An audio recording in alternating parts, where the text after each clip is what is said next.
Olá! Hoje a gente vai mergulhar num tema que, olha, é bem profundo. Vamos falar sobre como é possível pegar aquelas feridas emocionais bem tensas, sabe? Uma injustiça, uma traição, e transformar isso em paz interior. É como se fosse uma alquimia da mente. E é exatamente esse caminho que vamos explorar juntos. A pergunta que norteia tudo é esta: como é que uma experiência tão dolorosa pode ser de fato transformada? Não se trata de apagar o passado. Isso é impossível. A ideia é mudar a nossa relação com ele, aqui, no presente. Vamos ver como isso é possível? Ok, para a gente entender a solução, primeiro a gente precisa olhar bem de perto para o problema. E o problema é o preço. Um preço muitas vezes invisível, que se paga por carregar um ressentimento. O mais interessante é que guardar uma mágoa não é uma coisa passiva, sabe? Não é só uma lembrança. É um processo ativo.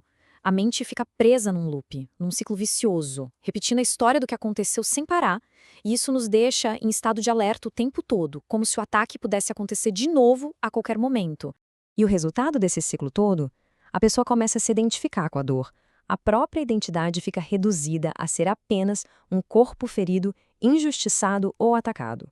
É uma definição tão pequena de quem alguém é, mas a mágoa tem esse poder de nos convencer de que somos só isso. E essa pergunta é o ponto de virada. Será que essa identidade de vítima é a nossa verdadeira essência? A análise que a gente está vendo aqui diz que não. Que por trás de toda essa história de dor existe um eu muito mais completo, um eu em paz. É exatamente aqui que a gente precisa de uma nova perspectiva. E para isso é fundamental, é crucial redefinir o que o perdão significa de verdade. E olha, não é o que a maioria das pessoas pensa que é.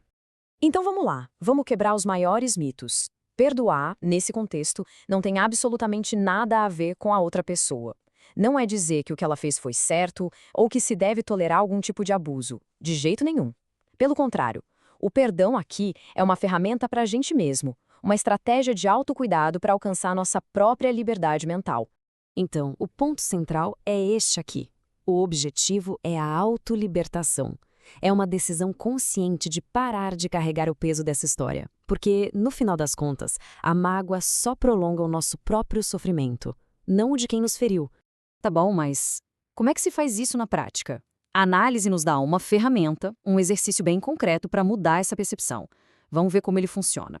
O processo é, na verdade, bem simples. Ele se divide em duas etapas. Primeiro, observar a mente, sem julgamento, e identificar a imagem da pessoa ligada a essa memória de dor. E depois, dirigir a essa pessoa, internamente, uma afirmação bem específica. E a afirmação é esta: quero ver você como meu amigo para que eu possa me lembrar de que você é parte de mim, e assim eu possa conhecer a mim mesmo. Eu sei, soa bem contraintuitivo, né? Mas calma. O objetivo não é se tornar o melhor amigo da pessoa. A grande sacada é quebrar a ideia de separação e de ataque dentro da nossa própria mente. Isso aqui é fundamental entender. Esse exercício não vai reescrever a história. O que aconteceu, aconteceu. O que ele faz é algo muito mais poderoso. Ele transforma a nossa relação com aquela memória aqui e agora.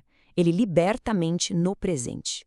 E aí, como é que essa mudança interna se manifesta na prática? Qual é o resultado real de aplicar essa alquimia toda na mente? Sendo bem direto, o resultado é o fim da guerra interna. Aquele conflito constante, a repetição da história, aquela sensação de ataque. Tudo isso simplesmente para. E quando o conflito acaba, algo novo surge. Um espaço de paz se abre. E nesse espaço, é possível perceber que se está em segurança. E, finalmente, lembrar da própria identidade, que é muito, mas muito maior do que aquele papel de vítima que a mágoa tentava impor. Claro, o processo nem sempre é uma linha reta. E para aqueles momentos em que a memória dolorosa volta com tudo, a análise nos dá uma ferramenta de manutenção, digamos assim. Uma afirmação para recentrar a mente bem rápido. A afirmação é a seguinte: o amor não guarda mágoas, que eu não traia o meu verdadeiro ser. É um lembrete muito poderoso de que escolher a mágoa é, de certa forma, uma traição a si mesmo, a nossa própria paz. E a gente encerra com essa reflexão. E se a verdadeira paz não estiver em tentar esquecer o que aconteceu, mas sim em escolher, de forma consciente, uma nova maneira de olhar para aquilo? No fim, a escolha é sempre nossa.